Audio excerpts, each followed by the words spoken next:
OBC নিয়ে, OBC কমিশনের যে রিপোর্ট তাই তিনি পেশ করতে এলেন বা টেবিল করতে এলেন, তিনি কাউকে কিছু বলতে দিলেন না, চলে গেলেন। কেন? অপোজিট গণতন্ত্রের নিয়ম হচ্ছে বলা হয় এই সমস্ত বিধানসভা লোকসভার ক্ষেত্রে বলা হয় floor belongs to the opposition, অর্থাৎ বাংলা করলে দাঁড়ায় বিধানসভা এবং লোকসভার যে জায়গাটা সেই জায়গাটা প্রকৃতপক্ষে বিরোধীদের জন্য।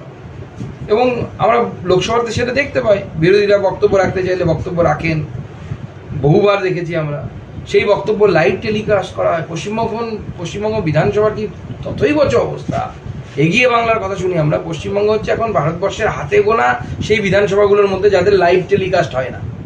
বাদবাকি সমস্ত বিধানসভা লাইভ টেলিকাস্ট হয়।